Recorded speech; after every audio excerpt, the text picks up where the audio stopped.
হুকুম করো আদম, তুমি কুরবানি করে পরীক্ষা করো তোমার সন্তানদের। এবারে কুরবানি করার জন্য একটা পাহাড়ে চলে গেলেন। আগের নিয়ম ছিল কুরবানি করে রাখে আসতো, যেই কুরবানির গোশতটা আল্লাহ তাআলার কাছে পৌঁছে যাইতো ওইটা কুরবানি হইতো। এবার হাবিল কুরবানি দিল।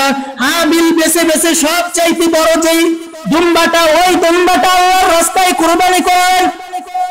আর কাবিল কুরবানি করলেন না, না দামি উটটা কুরবানি করা যাবে না, আমাকে কুরবানি করতে হবে, যেইটা খারাপ উট ওই খারাপ উট কুরবানি করে দিলেন।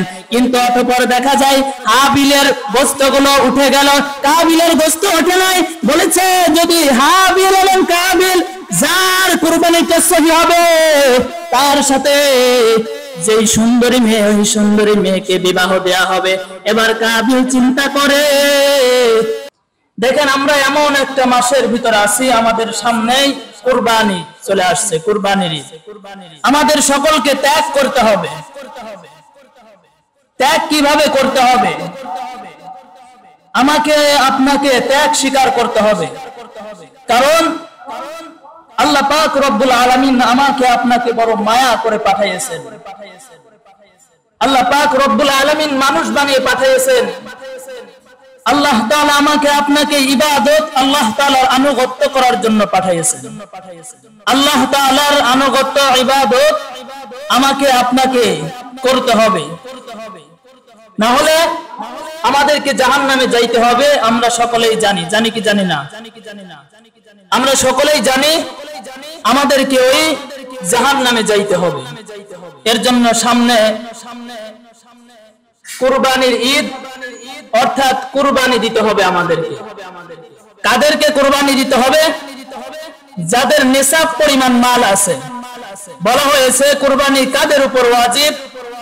যাদের 7.5 ভরি স্বর্ণ আছে অথবা 52 তলা রূপা আছে, 52.5 তলা রূপা আছে, তাদের উপর কুরবানি ওয়াজিব। মানে 52.5 ভরি রূপা আছে, তাদের উপর কুরবানি করা ওয়াজিব। এখন কিভাবে? যদি আমার খালি স্বর্ণ থাকে, এখন আপনি চিন্তা করেন আমার তো 7.5 ভরি স্বর্ণ নাই, আমার উপর কুরবানি ওয়াজিব না। এভাবে না, এটা বলা হয়েছে ওই পরিমাণ, ওই নিসাব পরিমাণ যদি আপনার মাল থাকে তাহলে আপনাকে কুরবানি করতে হবে, আপনার উপর কুরবানি ওয়াজিব করা হয়েছে। অথবা যদি আপনার 7.5 ভরি স্বর্ণ না থাকে, কিছু সংখ্যক স্বর্ণ আছে, কিছু সংখ্যক রূপা আছে, অথবা কিছু সংখ্যক টাকা আছে, তাহলে আপনার উপর কুরবানি ওয়াজিব হয়ে গেছে, কুরবানি করতে হবে। এটা হলো কোথা থেকে আসছে?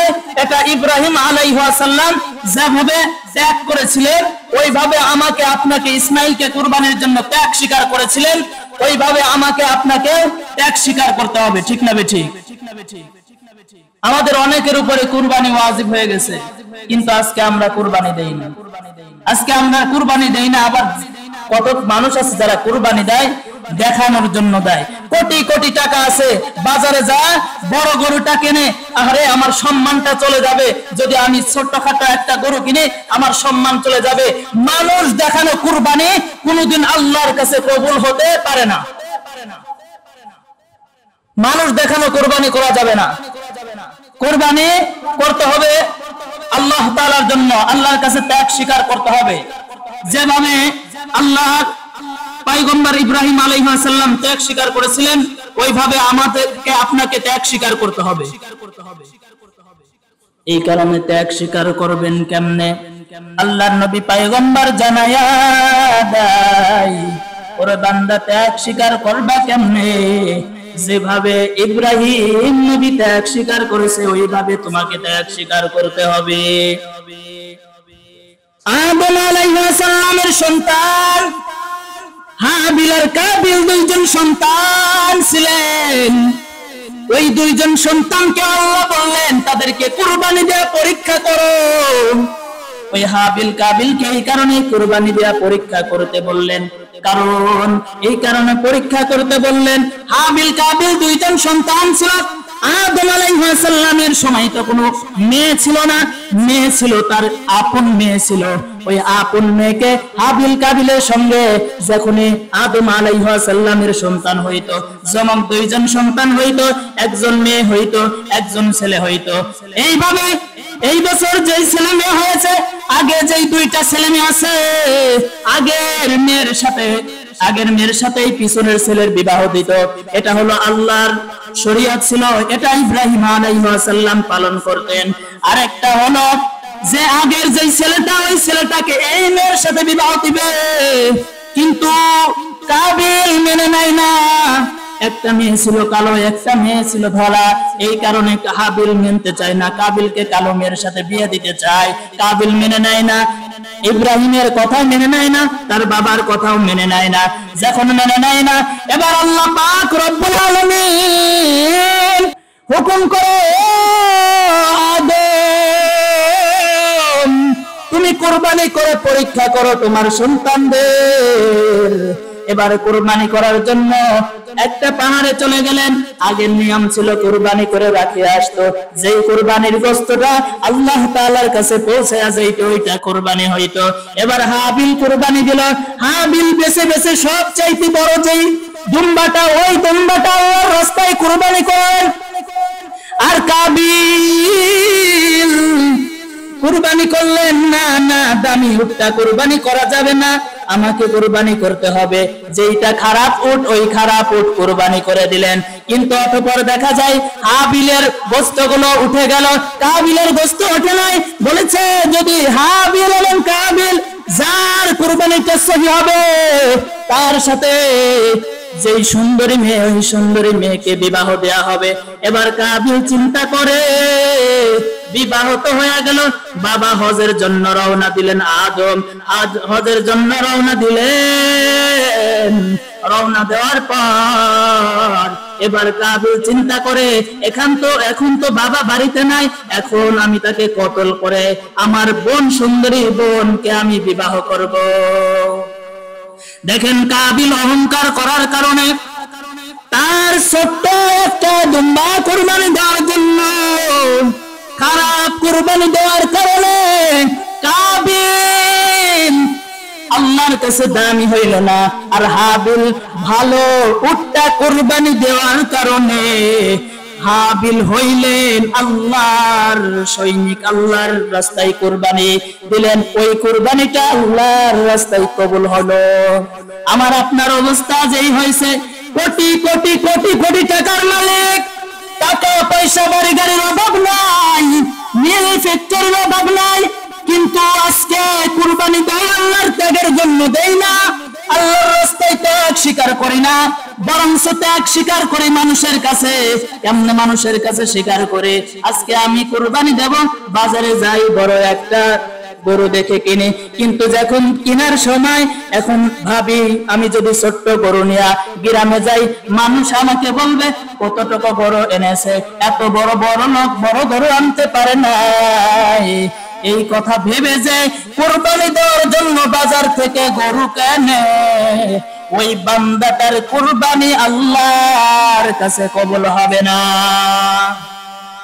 আমার কিছু লোক আছে ভাবে আমি কুরবানি দেব, আমার সন্তানগুলো কোথায় গোশত পাইবে, কোথায় গোশত পাইবে, আমি কুরবানি দেব, এই কারণে আমার খাবারও হয়ে যাবে, টাটকা গোশত পাইব, এই কারণে কুরবানি দেব। যদি এই নিয়তেও কেউ কুরবানি দেয়, আল্লাহর রাস্তায় কুরবানি কবুল হবে না। আজকে দেখেন দুনিয়ার ভিতর কোটি কোটি মানুষ আছে কুরবানি দেয়, কিন্তু আল্লাহর রাস্তায় সবার কুরবানি কবুল হয় না। আর কুরবানির গোশত 3 ভাগে ভাগ করতে হবে, 1 ভাগ নিজে রাখবেন, 1 ভাগ আপনার আত্মীয় স্বজনের ভিতরে দিবেন, আর 1 ভাগ হচ্ছে মানুষদের কাছে বিলায়া দিবেন। কিন্তু কোন সময় চেষ্টা করবেন না মানুষকে ঠকায়া নিজে যেটার, মানুষকে না দিয়ে খাওয়ার চেষ্টা করবেন না, কারণ এটা মানুষের হক, আপনাকে এটা আদায় করতে হবে। কারণ আল্লাহর নবী সাল্লাল্লাহু আলাইহি ওয়াসাল্লাম বলেন, যেই বান্দাটা কুরবানি দেয় আল্লাহ পাক রব্বুল আলামিন ওই বান্দাকে এত পরিমাণ সওয়াব দেন, এত পরিমাণ সওয়াব, কি পরিমাণ, যে গরুটা গরুটা কুরবানি দেন, ওই গরুটার সঙ্গে চামড়ার সঙ্গে যতগুলো পশম থাকে আল্লাহর নবী সাল্লাল্লাহু আলাইহি ওয়াসাল্লাম জানায়া দেন, ওই বান্দার আমলনামায় ওই পরিমাণ সব লিখে দেওয়া হয়।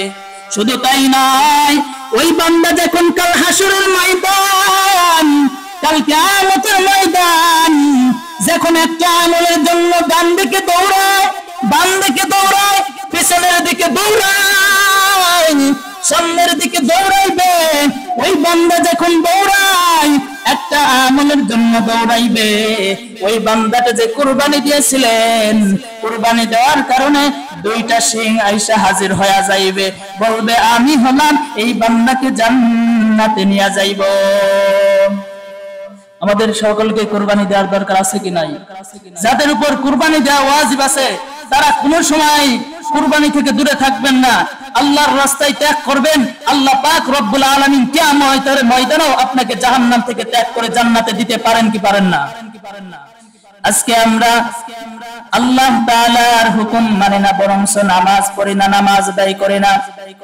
আমাকে আপনাকে কবর ডাকে আর বলে, হ্যাঁ বনি আদম, আমি কবর ভালো জায়গা নাই, আমি কবর হলাম জাহান্নামের ঘর, আমি কবর হলাম জাহান্নামের গর্ত, আমি কবর সব সময় ডাকতে থাকতে আর বলতে থাকি, হে বনি আদম, আমি কবর হলাম পোকামাকড়ের ঘর, আমি কবরে আসতে হলে বান্দা তুমি তৈরি হয়ে নেক আমল নিয়ে আসো।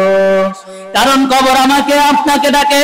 যখন কবরে আমাকে আপনাকে রেখে আসবে, আমার বাবা আমার সঙ্গে যাবে না, আমার মা আমার সঙ্গে যাবে না, আমার ভাই যাবে না, আপনার আদরের বিবু আপনার সঙ্গে যাইবে না, আপনি একে একা একে ওই কবরের পাশে রেখে আসবে। কবরে রাখতে দেরি, আপনার কাছ থেকে চলে আসতে দেরি না। আল্লাহ পাক রব্বুল আলামিন যখন বান্দা তোমাকে কবরে রেখে চলে আসবে, দুইজন ফেরেশতা হাজির হয়ে যাইবে, আসিয়া প্রশ্ন করবে, এক নম্বর রবের পরিচয় দাও, দুই নম্বর ধর্মের পরিচয় দাও, তিন নম্বর নবীর পরিচয় দাও। যেই বান্দাটা নবীর পরিচয় দিবে, ধর্মের পরিচয় দিবে, আল্লাহর পরিচয় দিবে, ওই বান্দাটা হলো বড় জান্নাতি।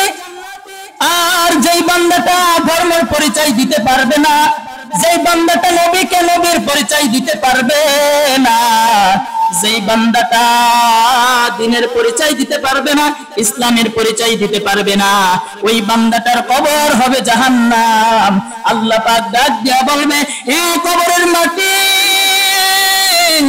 ওই কবরের দুই পার্শ্ব থেকে চাপ দাও। ওই কবরের মাটি এমন জোরে চাপ দিবে, এক পাজরের হাড্ডি ভেঙে অন্য পাজরের ভিতরে ঢুকিয়া যাইবে। বান্দার এত পরিমাণ কষ্ট হয়, ওই বান্দাকে যদি জমিনের ভিতরে শোয়া রাখা হয়, যেই পরিমাণে কষ্ট হয়, ওই বান্দাকে যদি আসমান চাপা দেওয়া হয় জমিনে শোয়া রাখার পর, যেই পরিমাণে কষ্ট হবে, ওই বান্দার এর সাথে বেশি কষ্ট হবে। শুধু তাই না, ওই কবরে জাহান্নামের আগুন চলে আসবে, একটা নয়, দুইটা নয়, 70টা সাপ ওই কবরের ভিতরে দংশন করতে থাকবে।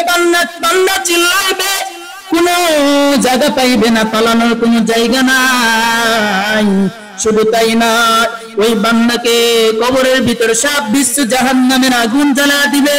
ওই বান্দার কবরের আযাব এত হবে, এত আযাব শুরু হবে, বান্দা সহ্য করতে পারবে না। নবী, ওরে নবীর উম্মতের দল, ওরে আশিক, ভালোভাবে জেনে নাও।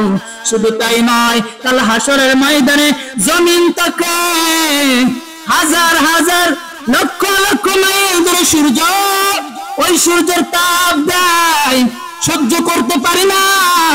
যখন কাল হাসরের ময়দান বড় কঠিন দিনে, ওই ময়দানে সূর্য তোমার মাথা থেকে আঘাত করে চলে আসবে বান্দা। ওই সূর্য যখন তোমার মাথার উপরে তাজ দিবে, মাথার উপর সূর্যটাকে ছেড়ে দিবে, ওই সূর্যের তাপে তোমার মাথার মগজগুলো বাতের মারের মতন ফুলতে থাকবে, বাতের মারের মতন উঠতে থাকবে। কাল হাসরের ময়দানে সমস্ত মানুষ উলঙ্গ অবস্থায় উঠবে। আম্মা জান আয়েশা প্রশ্ন করে, ও নবী আমার, সমস্ত মানুষ যখন ওই হাসরের ময়দানে উঠবে, উলঙ্গ অবস্থায় উঠবে, মহিলারা উঠবে, পুরুষরা উঠবে, ও নবী আপনি কি করবেন ওই সময়? আল্লাহর নবী বলে, যখন জমিনটা তামার মতন হয়ে যাবে, আসমানটা ভেঙে চুরমার হয়ে যাবে, এমন সময় ও নবী আবার আপনি কি করবেন বলেন? মায়ার নবী বলে, ও আয়েশা শোনো, আমি মাকামে মাহমুদে চলে যাইব। এমন সময় নবীরা কান্না করবে, হযরতে মূসা কান্না করবে, আল্লাহ আমারে বাঁচাও। হযরতে ঈসা কান্না করবে, আল্লাহ আমারে বাঁচাও। হযরতে ইব্রাহিম কান্না করবে, আল্লাহ আমারে বাঁচাও। সমস্ত নবীরা যখন কান্না করবে, ও নবী আপনি কি করবেন জানায়া দেন। নবী জানায়া দেন, ও আয়েশা শোনো শোনো, আমি মাকামে মাহমুদে যায় সিজদায় পড়িয়া কান্দবো, আর মা বলবে, মালিক আমার একটা উম্মত যেন জাহান্নামে না যায়, আমার একটা উম্মত যদি জাহান্নামে যায়, আমি নবী কিন্তু জান্নাতে যাই না। ফেরেশতারা কান্না করবে আর বলবে, ও আল্লাহ আপনার বন্ধুরা আর কত কাঁদাইবেন, আপনার বন্ধুরা উহুদের ময়দানে কাঁদাইলেন, তায়েফের ময়দানে কাঁদাইলেন, আপনার বন্ধুরে আর কত কাঁদাইবেন। আল্লাহ পাক রব্বুল আলামিন হাজির হয়ে যাইবে, হাজির হয়ে আয়েশা ডাক দিয়া বলবে, ও বন্ধু মাথাটা উঠাও। ডাক দিয়া বলবে, মাথা উঠাবো না অতক্ষণ পর্যন্ত যতক্ষণ পর্যন্ত আমার বান্দাগুলোকে জান্নাতে দিবেন না, কতক্ষণ পর্যন্ত আমি নবী মাথা উঠাইব না।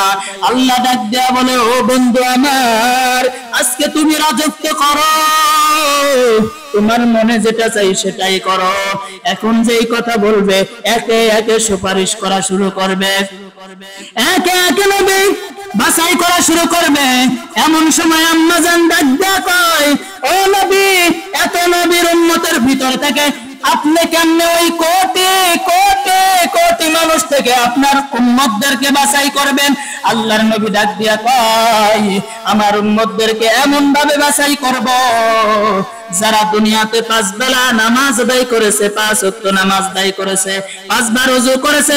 যখন আমি নবী শাফাআত করব, কাল হাশরের মাঠে হাউজে কাউসারের পানি খাওয়ানোর জন্য খুঁজবো, এমন সময় দেখতে পারবো যেই বান্দাগুলো নামাজ আদায় করছে, ওই বান্দাগুলোর মাথা মুখ যেই জায়গায় ওযুর পানি লেগেছে, ওই জায়গাটা নূরের মতন জ্বলতে থাকবে।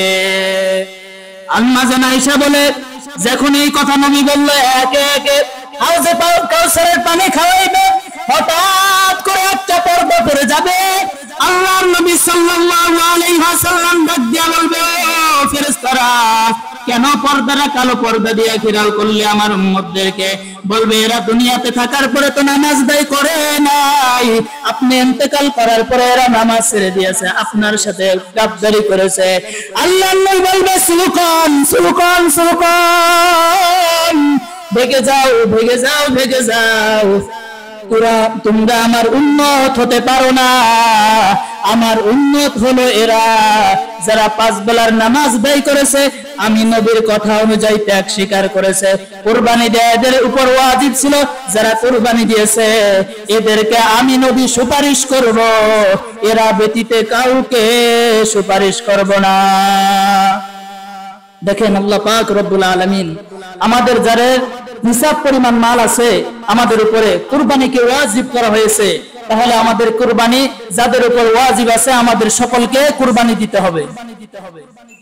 আল্লাহ তাআলার ইবাদত বন্দি করতে হবে, 5 ওয়াক্ত নামাজ আদায় করতে হবে, কোরআন হাদিস অনুযায়ী চলতে হবে। আল্লাহ পাক রব্বুল আলামিন আমাকে আপনাকে আল্লাহ তাআলার হুকুম আহকাম মেনে নবীর সুন্নাহ কোরআন অনুযায়ী চলার মতন তৌফিক দান করে দেয়। আখির দাওয়ানা আলহামদুলিল্লাহি রাব্বিল আলামিন।